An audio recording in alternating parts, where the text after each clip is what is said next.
Social മീഡിയയിലെല്ലാം Rahul Mamkootathil party പ്രചരണം വളരെ സജീവമായി ഏറ്റെടുത്ത രീതികളും വീഡിയോയുമായി പോകുന്നുണ്ട്. പാർട്ടി നേതൃത്വത്തിന്റെ അറിവോടുകൂടിയാണോ അതോ? ഇല്ല. പാർട്ടി നേതൃത്വം രാഹുൽ മാങ്കൂട്ടത്തിനെ പോലൊരു വ്യക്തിക്ക് അദ്ദേഹത്തിന്റെ പ്രചരണം നടത്താൻ അവകാശമില്ലാത്ത ഒരു നാടാണോ ഇത്? അങ്ങനെയല്ല. അപ്പൊ അദ്ദേഹം ഒരു കോൺഗ്രസ്സുകാരനായിരുന്നു. അദ്ദേഹത്തിന്റെ പൂർവ്വകാല ചരിത്രമെല്ലാം കോൺഗ്രസിന്റേതാണ്. കോൺഗ്രസിന് ഇപ്പൊ നടപടിയെടുത്ത് പുറത്താക്കിയിരിക്കുന്നതാണ്. അപ്പൊ അദ്ദേഹത്തിന്റെ വ്യക്തിപരമായ അഭിപ്രായം രൂപപ്പെടുന്നതാണ്. പാർട്ടിയുമായിട്ട് ബന്ധപ്പെട്ടിട്ടൊന്നുമല്ല അത് നടക്കുന്നത്. അതെയാ.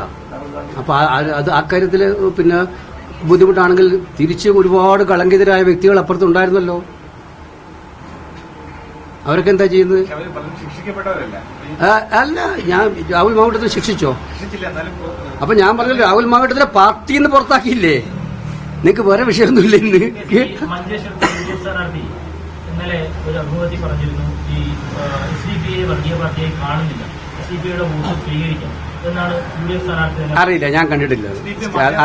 അദ്ദേഹം എന്ത് പറഞ്ഞു എന്നുള്ളത് ഞാൻ ശ്രദ്ധയിൽപ്പെട്ടിട്ടില്ല. നിങ്ങൾ പറയുന്നതനുസരിച്ച് എനിക്ക് കമന്റ് ചെയ്യാൻ പറ്റത്തില്ല. അദ്ദേഹം പറഞ്ഞതായിട്ട് എനിക്ക് ശ്രദ്ധയിൽപ്പെട്ടിട്ടില്ല.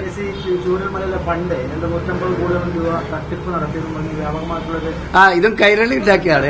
ഇവിടെ രക്തസാക്ഷി ഫണ്ട് തട്ടിച്ചതിന്റെ പേരിൽ സ്വന്തം പാർട്ടിയിൽ നിന്ന് ചോദ്യം വന്ന് ആകപ്പാടെ താറുമാറായിട്ടുള്ള ഒരു പാർട്ടി രക്ഷപ്പെടാൻ വേണ്ടി വഴിയെ പോകുന്നവനെല്ലാം കള്ളന്ന് വിളിക്കുന്ന ഒരു ഏർപ്പാടുണ്ടല്ലോ.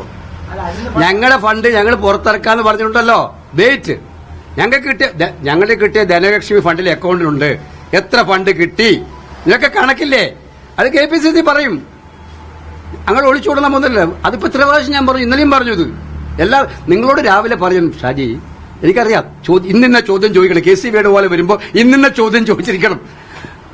ഇതൊക്കെ പറഞ്ഞിട്ട് അയക്കുമ്പം അവരോട് പറയണം, ഞങ്ങളും ഇതൊക്കെ മനസ്സിലാക്കുന്നവരാണ്. പക്ഷെ ഒരു കാര്യമുണ്ട്, വ്യത്യാസമുണ്ട്. നിങ്ങൾ എത്ര ചോദ്യം ചോദിച്ചാലും ഞാൻ കൂളായിട്ടേ പറയുള്ളൂ. ദേഷ്യപ്പെട്ടിട്ട് പോടാ പുറത്തൊന്നും പറയില്ല. മനസ്സിലായില്ലേ? പിന്നെ ചോദ്യം ചോദിച്ചാൽ ഒരു പാവപ്പെട്ട കൊല്ലത്തെ നമുക്ക് റിപ്പോർട്ടർ ചാനലിനകത്തൊന്ന് റിപ്പോർട്ടർ ചാനലിൽ മാധ്യമപ്രവർത്തനം ചോദിച്ചിട്ട് അവനെ സൈബർ ഇടത്തിൽ കൊലവിളിച്ച് പിന്നെ ശാരീരികമായ ഭീഷണിയാണ്. ഞങ്ങളെ ഭാഗത്ത് അതൊന്നും ഉണ്ടാവില്ല. ഒറ്റ പ്രശ്നം ഉണ്ടാവില്ല. നിനക്ക് ഷാജിക്ക് എത്ര ചോദ്യം ചോദിച്ചാലും കൂളായിട്ട് പോവാം. പിന്നെ വേറെ ഒന്നും കൊണ്ട.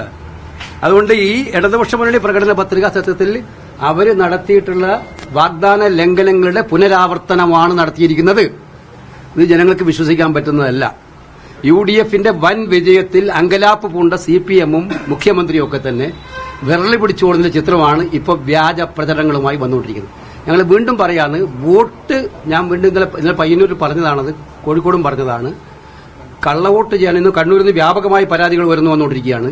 കള്ളവോട്ട് ചെയ്യാനും തെരഞ്ഞെടുപ്പ് അട്ടിമറിക്കാനും ഭരണയന്ത്രം ദുരുപയോഗപ്പെടുത്താനുള്ള എല്ലാ നടപടികളും സ്വീകരിച്ചുകൊണ്ട് മുന്നോട്ട് പോവാണ്. ഇലക്ഷൻ കമ്മീഷൻ ജാഗ്രതയാവണമെന്ന് പറഞ്ഞുകൊണ്ട് ഇലക്ഷൻ കമ്മീഷൻ നമ്മൾ സമീപിച്ചിട്ടുണ്ട്.